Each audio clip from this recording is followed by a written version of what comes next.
আমার নাম ইশরাত জাহান সাথী, সবাই সাথী নামেই ডাকে। 2009 সালে পারিবারিকভাবেই আমার বিয়ে হয়। তখন আমি অনার্সে ভর্তি হয়েছি মাত্র। বিয়ের পরে ভালোই ছিল সব। শ্বশুরবাড়ির সবাই খুব ভালোবাসতো আমাকে। আমার বর ছিল হাই স্কুলের ইংলিশ টিচার।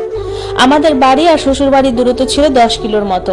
আমাদের বাড়ি বাপের বাড়ি থেকে আমার হাজবেন্ডের স্কুল কাছে ছিল, তাই বেশিরভাগ টাইমই আমি আমাদের বাড়িতে থাকতাম। আর বর স্কুল প্লাস টিউশনি করে রাত 10টার দিকে আমাদের বাড়িতে আসতো। ও ইংলিশের খুব ভালো শিক্ষক ছিল। আমাদের বাড়ি একদম গ্রামে, এখানে ওর থেকে আর ভালো কোনো শিক্ষক ছিল না। বেশিরভাগ টাইম ও স্কুলে থাকতো। সব ঠিকঠাক ছিল। 2 বছর খুব ভালোই সংসার কাটলো। 2011-তে আমি প্রেগনেন্ট হই। শ্বশুর বাড়ি বাপের বাড়ির সবাই খুব খুশি। আমার হাজবেন্ডও খুব খুশি হন। 4 মাসে আমার প্রচুর ব্লাড যেতে শুরু করলো। ডক্টরের কাছে গেলাম, সে বেড রেস্ট দিল। চলে এলাম বাপের বাড়ি একেবারের জন্য। বেবি হওয়ার পরে যাব এই প্ল্যান করেই চলে গেলাম। আমাদের বাড়িতে আমি, আমার মা, ছোট ভাই ক্লাস 10-এ পড়তো তখন, আর বড় ভাবি। এই নিয়ে আমাদের সংসার। আমার বাবা নাই। ছোট ভাই হওয়ার 3 বছর পরে বাবা মারা যায়। সেই থেকে বড় ভাই আর মা অনেক কষ্ট করে আমাদের মানুষ করেন। বড় ভাইয়া নৌবাহিনীতে জব পায়, সেই থেকে আমার মায়ের কষ্ট গুছালো। মা বয়স্ক ছিল, তাই ভাবি বাড়িতেই থাকতো। ভাবি খুবই মিশুক ছিল, যে কোনো মানুষের সাথে খুব তাড়াতাড়ি মিশতে পারতো। আমি বেড রেস্ট যাওয়ার পরে স্বামী সহবাস নিষেধ ছিল, একেবারেই কাছে যাওয়া যাবে না। বর এই নিয়ে প্রথম একটা ঝামেলা করেছে, বাট তারপর লক্ষ্য করলাম সে ভালোই আছে। পাশে শুয়ে থাকলেও আমার দিকে তাকাচ্ছে না, আমার গায়ে হাতও লাগাচ্ছে না এমন। আমি ভাবলাম হয়তো ডক্টর নিষেধ, তাই দূরে দূরে থাকছে, বাট এটা ব্যাপার না। দিন যত যাচ্ছে পরের অবহেলা ততই বাড়ছে। আগে রাতে বাসায় আসতো, আর এখন আসরের আজানের পরপরই বাসায় আসে। আর আমার ভাবির সাথে খুব একটা অন্যরকম সম্পর্ক। আগেও ভালো সম্পর্ক ছিল, যেহেতু ভাবি অনেক মিশুক ছিল তাই। কিন্তু এখনকার রিলেশনটা চোখে পড়ার মতো। সন্দেহ করিনি কখনো, কারণ ভাবি অনেক ভালো মনের মানুষ ছিল এবং এতদিনে তার কোনো খারাপ কিছু চোখে পড়েনি। একদিন ভোর রাতে ঘুম ভেঙে যায়, উঠে দেখি বর পাশে নেই। আমিও ধীরে ধীরে উঠলাম। উঠে দেখি সিঁড়ির উপর বসে বসে ফোন টিপছে। বললো ঘুম আসছিল না, তাই উঠে আসলাম। একদিন ওর গেঞ্জি খুঁজছে, কোথাও পাচ্ছে না। পরে ভাবি এনে দিল তার রুম থেকে। আমিও ভাবলাম হয়তো ভাবি কাপড় আনার সময় সব একসাথে এনেছে, তাই তার রুমেই ছিল। তারপর স্কুল থেকে বিভিন্ন সময় কিছু প্রয়োজন হলে ভাবির নাম্বারে কল দিত। ভাবি এসে আমাকে বলতো। আর একদিন ভাবির নাম্বারে কল দিচ্ছে, আমিও সামনে, তাই ভাবি আমাকে ফোনটা দিল। আমি কথা বলতেছি আর ভাবি উঠে অন্য রুমে গেল। কি যেন মনে করে হঠাৎ ভাবির ফোনের ইনবক্সে গেলাম। এটাই হয়তো আমার ভুল ছিল। ইনবক্সে দেখি বরের মেসেজ। একটা মেসেজ এমন ছিল, কি দরকার ছিল আমার রাতের ঘুমটা কেড়ে নেওয়ার? এখন না পারছি তোমাকে বুকে নিতে, না পারছি ঘুমাতে। এই মেসেজ দেখে আমি মাটির নিচে ঢুকে যাব নাকি পানিতে ঝাঁপ দিব বুঝতে পারছি না। হাত পা থরথর করে কাঁপছে, নিঃশ্বাস বন্ধ হয়ে যাচ্ছে। মনে হচ্ছিল মিনিটের মধ্যে আমি পাথর হয়ে গেছি। ভাবতেছি এটা কিভাবে সম্ভব। আবার মেসেজটা পড়ছি, বারবার নাম্বারটা মিলাচ্ছি, কিন্তু একই জিনিস চোখের সামনে। কিন্তু সত্যিটা আমি মেনে নিতে পারছি না। এটা কোনোভাবেই যে মেনে নেওয়া যায় না। প্রেশার বেড়ে গেল, শ্বাসকষ্ট শুরু হলো। মা চিৎকার দিয়ে বলছে আমার মেয়েটা কেমন জানি করতেছে, তোমরা কে কোথায় আসো, সবাই এসো। মায়ের প্রতিটি কথা কানে যাচ্ছে, কিছু যে বলবো সেই শক্তি নেই আমার। ভাবি আশেপাশের সবাই আসলো। কিছুক্ষণ পরে কথা বলতে পারলাম। বড় শুনে তাড়াতাড়ি বাসায় আসলো। ততক্ষণে আমি কাউকে কিছু বললাম না, শুধু চোখের পানি পড়ছে আর হাত পা কাঁপছে। ভাই অনেক কষ্ট করে বিয়ে দিয়েছে, একা ইনকাম করে, আর বিয়েতেও অনেক খরচ হয়েছে। এরপর এমন কিছু শুনলে ভাই, আমার মা সবাই মরে যাবে। আমি খুব আদরের, এই ব্যাপারগুলো কেউ মেনে নিতেই পারবে না। রাতে বর বলল কি ব্যাপার, হঠাৎ করে কি হলো তোমার? সকালেও তো সব ঠিক ছিল। আমি কথা না বলে অন্যদিকে ফিরে শুয়ে আছি। আমার মাথায় হাত দিচ্ছে, তখন আরো বেশি ঘৃণা হচ্ছিল। কাঁদতে কাঁদতেই ঘুমিয়ে গেলাম। রাত 2টা-3টা হবে, তখন দেখি বর পাশে নাই। আমি উঠে টর্চ নিয়ে বাহিরে গেলাম। বাহিরে গিয়ে দেখি পুকুর ঘাটে কথা বলার সাউন্ড আসতেছে। কাছে গেলাম, শব্দ নাই, হয়তো ফোনে কথা বলতেছিল। কিন্তু আমাকে দেখে ফোন কেটে দিছে। সেদিনের মতো সব গেল। আমিও মান সম্মানের ভয়ে মুখ খুললাম না। কত বোকা ছিলাম। নিজের কথা চিন্তা না করে অন্যের মান সম্মানের কথা চিন্তা করেছি ভাবিকে ভাইয়া মেরে ফেলবে, মানুষ খারাপ ভাববে। ছেলে মানুষ হয়তো এমন কিছু করার অধিকার আছে, তাই করেছে, সব ঠিক হয়ে যাবে। দিন যত যায় তাদের লীলা খেলা ততই সবার নজরে আসতেছে, কিন্তু কেউ তেমন ভাবে মুখ ফুটে বলছে না। এর মাঝে ভাবি বাপের বাড়ি যাবে, তো মা বলছে আমার ছোট ভাই তাকে দিতে যাবে, কিন্তু ভাবি কিছুতেই মানছেন না। তিনি একাই যাবেন। আর আমাদের গ্রামের নিয়ম, বউয়েরা বাপের বাড়ি একা যায় না, শ্বশুর বাড়ি বা বাপের বাড়ি থেকে কেউ নিয়ে যায়। বরাবর ছোট ভাই যেত, কিন্তু ওকে নিল না সাথে। এদিকে সারাদিন বরের কোনো খোঁজ নাই। ফোন দিলাম, বলে মিটিং আছে, রাত হবে বাসায় যেতে। আমার মন মানছে না। ঠিক বুঝতে পেরেছি ভাবির সাথে আছেন তিনি। ছোট ভাইকে স্কুলে পাঠালাম সন্ধ্যার একটু আগে, যেহেতু স্কুল আমাদের বাড়ির কাছেই। ভাই এসে বলল, আপু আজ নাকি দুলাভাই স্কুলে যায়নি, ছুটি নিয়েছে। মাথায় আকাশ ভেঙে পড়লো। প্রেগনেন্সির টাইমে এত পেইন আর নিতে পারছিলাম না। দিন দিন প্রেশার বাড়ছে, শ্বাসকষ্ট হচ্ছে। ভাবলাম আজ একটু ধরা দিতেই হবে। তারা হয়তো ভাবছেন তাদের লীলাখেলা কেউ জানে না। রাত 9টা, কারো কোনো খবর নাই। বাড়ির পাশের এক দুলাভাই হয় দুঃসম্পর্কের, তিনি বাড়িতে এসে বলতেছে আমার মায়ের কাছে, কাকিমা সাথীর জামাইকে নিয়ে কি ব্যাটার বউ শহরে গেল নাকি? আমার মা বয়স্ক, গ্রামের সহজ সরল মানুষ, সে বলে না না, তুমি যেন কাকে দেখেছো, বৌমা একা একাই বাড়িতে গেছে। আমার আর বোঝার বাকি রইল না। আমার ছোট ভাইটা আমাকে জড়িয়ে ধরে বলে, দিদি। ও আমাকে দিদি বলেই ডাকে ছোট থেকে। একটা কথা বলবো। আমি বলি বল। বলে বকা দিবা না তো? আমি বলি কিছুই করব না, তুই বল। ভাই বলে, দুলাভাই আর ভাবি যেন কেমন কেমন করে, আমার ভাল লাগে না। দুলাভাই শুধু ভাবির দিকে তাকায় থাকে, আরো অনেক কিছু। আমি কথাটা শুনে ওর দিকে তাকিয়ে রইলাম, নিস্তব্ধ হয়ে রইলাম। আমার এতটুকু ভাই, সেও এসব ঘটনা জানতেছে, সেও এগুলো বুঝতেছে। কষ্টে বুকটা ফেটে যাচ্ছে। আমার এতটুকু ভাই, সেও বুঝতে পারছে তাদের এসব আচার আচরণ। আমার ভাইয়ের চোখ থেকে পানি পড়ছে আর বলছে, দিদি তুমি কষ্ট পেলে খুব কান্না আসে আমার। তুমি এখন আর ভালোবাসো না আমাকে। তুমি সারাদিন আমার সাথেও কথা বলো না, আমার পড়া ধরো না, এগুলো আমার ভাল লাগে না।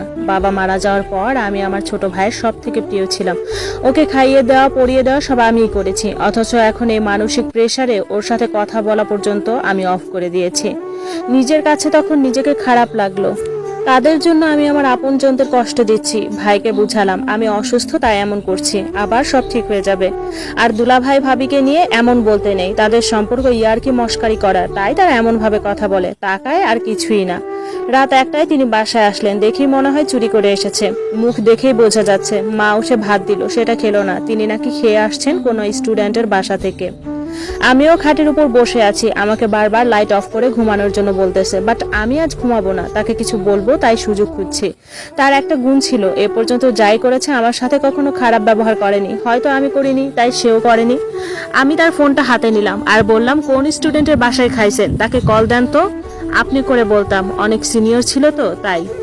কথা শুনেই যেন মাথা ঘুরে গেল। বলতেছে, এত রাতে ফোন দেওয়া ঠিক হবে না, সকালে দিও। সে হয়তো ভেবেছে আমি ঠান্ডা মানুষ, এইসব নিয়ে আর কথা বলবো না। আমি আর কথা না বলে শুয়ে পড়লাম। কাঁদছি শুয়ে শুয়ে, কাঁদতে কাঁদতে হিসকি উঠে গেল। তিনি বললেন, কি হয়েছে, এভাবে কাঁদছো কেন, শরীর খারাপ কিনা, বারবার জিজ্ঞেস করতেছে। আমি প্রচন্ড পরিমাণে কাঁদছি আর বলছি, আমার ভাইদের মান সম্মান আপনি খায়েন না, আমার কিছু হলে আমার ভাইরা শেষ হয়ে যাবে। সে তো অবাক, বারবার জিজ্ঞেস করছে, কি হয়েছে বলো, খুলে বলো আমাকে। তখন বললাম, আমি শুধু একটা কথাই বলতে চাই, আপনার মনে যদি কিছু থেকে থাকে সেটা ধুয়ে মুছে পরিষ্কার করুন। আল্লাহ এটা সহ্য করবে না। এতিমের উপর অত্যাচার আল্লাহ মেনে নিবে না। আপনার পায়ে পড়ি, আপনি আমার পরিবারের শান্তি কেড়ে নিয়েন না। এভাবে কাঁদছি আর বলেই যাচ্ছি। কি বলবো, কিভাবে সব বলবো, তখনও বুঝে উঠতে পারিনি। পরের দিন সকালে শাশুড়ি ভাসুরের ছেলেমেয়েরা আমাকে দেখতে আসলো, অনেক কিছু নিয়ে আসলো। তারা সবাই আমাকে খুব ভালোবাসতো। বড় খুবই ভালো ব্যবহার করতেছে। বিকালে সবাই বসে আছি, এর মাঝে ভাবি বারবার ওর ফোনে কল দিচ্ছে। আমি হাত থেকে ফোনটা নিয়ে রিসিভ করে রেখে দিলাম। ভাবি ভাইয়া ভাইয়া করেই যাচ্ছে। অনেকক্ষণ পরে আমি হ্যালো বললাম, উনি কেটে দিল। বর আর সেদিন বাহিরেও যায় না, আর কথাও হয়তো বলেনি। ভাবি রাত 9টার দিকে আবারও কল দিচ্ছে, উনি রিসিভ করলো না। আমি শাশুড়িকে বললাম, আপনার সাথে আমি বাড়িতে চলে যাব, ওইখানেই ডেলিভারি করাবো। শাশুড়ি তো খুশি, কিন্তু আমার মা তো কিছুতেই যেতে দিবে না এই অবস্থায়। বর হয়তো বুঝতে পেরেছে আমি তার কুকীর্তি বুঝতে পেরেছি, তাই সে সেদিন রাত থেকেই স্বাভাবিক আচরণ করছে। বাহিরে থাকে না, সকাল সকাল বাসায় চলে আসে, আমাকেও অনেক কেয়ার করে। হয়তো আমি তাকে বোঝাতে সক্ষম হয়েছিলাম। আমিও ভেবেছিলাম সবার মান সম্মান ঠিক রেখে এর একটা ফয়সালা হোক। ঠিক তাই হয়েছে, এটাই ভেবেছি। 10 দিনের মতো ভালোই কাটলো। এর মাঝে ভাবি আমার ফোনে কল দিয়ে বলতেছে ছোট ভাইকে পাঠানোর জন্য, খুব রাগী কণ্ঠে কথা বলতেছে। আমিও বললাম, একা যখন যেতে পারছেন একাই আসেন, আবার ওর কেন যেতে হবে। ওমা, সকাল হতে না হতেই উনি হাজির। রাগী রাগী মুডে আমার বরের দিকে তাকাচ্ছে। বুঝতে পারলাম এতদিন হয়তো কথা বলেনি, তাই রাগ দেখাচ্ছে। বর ভাবিকে পাত্তা দিচ্ছে না এবার, এখন আর চোখাচোখি করছে না। স্কুল থেকে এসে আমার রুমে ঢুকছে আর বের হয় না। এদিকে ভাবি তো জ্বলে পুড়ে একাকার। একদিন বিকেলে আমরা শুয়ে আছি, ভাবিও আসলো। এসে বলতেছে, সাথী কিচ্ছু ভালো লাগছে না, হয়তো বেশি দিন বাঁচবো না। আমি শুনে হেসে দিলাম, বললাম, আপনার শরীরে কিছু হয়নি, আপনার মনের রোগ হয়েছে, ভাইয়াকে আসতে বলেন। ওমা, উনি বলে তোমার ভাইয়া কি সব অসুখ সারাতে পারবে? আমি যেন কিছু বুঝেও না বুঝে আছি। বর ওনার কথাই শুনছে না, তিনি এক মনে ফোন টিপেই যাচ্ছে। এভাবে বেশ কিছুদিন ভালোই চলতে লাগলো। আমি প্রতি মাসে ডক্টর চেকআপে যেতাম, আমার ছোট ভাই নিয়ে যেত। আর শহরে হসপিটালের কাছে আমার ছোট ননদের বাড়ি, তাই ওই ছোট আপু সাথে থেকে ডক্টর দেখিয়ে দিত। দিত। আমাদের বাড়ি একদম গ্রামে, শহরে যেতে প্রায় 3 ঘন্টার মতো লাগতো। সেদিন ডক্টরের অনেকগুলো ওটি ছিল, সবগুলো সিরিয়াস রোগী, তাই আমাকে দেখতে দেখতে রাত 9টা বেজে যায়। তাই ননদ বলল, আজ আমার বাসায় থেকে যাও, কাল বাড়িতে যেও, আর এত রাতে গাড়িও পাবে না। আমার মন সায় দিচ্ছিল না, কেন জানি ছটফট করতেছিল বাড়িতে যাওয়ার জন্য, কিন্তু কোনো উপায় নাই, তাই থেকেই গেলাম। সারা রাত এক ফোঁটাও ঘুম হলো না। ভোর রাতে বড় ভাইয়া কল দিছে। ফোনের রিং শুনে কেমন যেন কলিজার পাড়ি শুকিয়ে গেল, কেন জানি মনে হচ্ছে বিপদের সংকেত। ভাইয়া খুব নরম নরম কথা বলতেছে, বলল, তুই সকাল সকাল বাসায় যা, আমিও আজ বাড়িতে যেতে পারি। আমি বারবার বললাম, ভাইয়া সমস্যা কোনো, আমাকে বলেন তাহলে। ভাইয়া আমার কিছুই বলল না। আমি অসুস্থ, হয়তো কিছু ধরা দেয়নি। আমরা ছোট 2 ভাই বোন ছিলাম, বড় ভাইয়ের একটা অংশ। নিজে হাজার কষ্ট করেও আমাদের কখনো কষ্টে রাখেনি। বরকে কল দিলাম, সে রিসিভ করেই বলতেছে, তুমি আমাদের বাড়ি নামো, এখন থেকে আমরা আমাদের বাড়িতেই থাকবো। আমার বুঝতে কিছু বাকি রইল না যে বাড়িতে কোনো অঘটন ঘটেছে। সকাল সকালই চলে আসলাম বর স্কুলে। বাড়ির সবকিছুই স্বাভাবিক। ভাই পরের দিন বাড়িতে আসলো, ভাবির সাথে কথা বলছে না, মনও ভালো নেই, মনমরা হয়েই আছে। আমি বারবার জানতে চাইলাম, কিছুই বলে না। পরে পাশের বাড়ির সেই দুলাভাই এসে ভাইকে ডেকে নিয়ে গেল। পাশের বাড়ি বলতে আমাদের বাড়ি আর দুলাভাইদের বাড়ি মাঝখানে একটা পুকুর। আমাদের গ্রামের বাড়ি তো সবাই ওই পুকুর দিয়েই কাজ করে, আর সবার টয়লেট ছিল বাহিরে। রাতে ভাই আর ভাবি তুমুল ঝগড়া, কেউ কারোর সাথে থাকবে না, ইত্যাদি ইত্যাদি। মা ভাইকে চর মারলো, বকাবকি করে থামালো। ভাবি তো চিল্লাপাল্লা করে এলাকার মানুষ একাকার করে ফেলছে। আমিও এর মাঝে কিছুই জানি না, কিছুই বুঝতে পারছি না কি কাহিনী। মা ওই দুলাভাইয়ের কাছে জানতে চাইছে, কি হয়েছে, কি বলছো তুমি, আমার ছেলে কেন এমন করে। দুলাভাইয়ের কথা শুনে তো আমি শকড। সে নাকি পরশু রাতে ভাবিকে আর আমার বরকে হাতে নাতে ধরেছে পুকুর ঘাট থেকে। পুকুরে সিঁড়ি বাঁধানো ছিল, সেখানে সবাই বসতো, আর রাতে ওইখানে বসে বর কথা বলতো। পরে নাকি ভাবি ওই দুলাভাইয়ের পায়ে ধরেছে কাউকে না বলার জন্য। দুলাভাই তখনই আমার ভাইকে সব ফোন করে বলে দেয়। এগুলো শুনে আমি চুপচাপ বসে পড়ি। সবাই আমাকে দেখছে, আমাকে নিয়ে ভয় পাচ্ছে, আমার যদি কিছু হয়। কিন্তু এই কুকুর মতো সবার আগে আমার চোখেই পড়ে। গ্রামের সবাই আমাকে খুব ভালোবাসতো, খুব নরম ছিলাম আর খুব মিশুক ছিলাম। দুলাভাইয়ের বউ ওই আপুর বেবি হওয়ার আগে আমি ওনার সব কাজ করে দিতাম, সেই থেকে ওনারা আমাকে বোনের মতোই দেখতো। দুলাভাই আরো বলে, সেদিন শহরের একটা হোটেল থেকে বের হতে দেখছে ওদের 2 জনকে।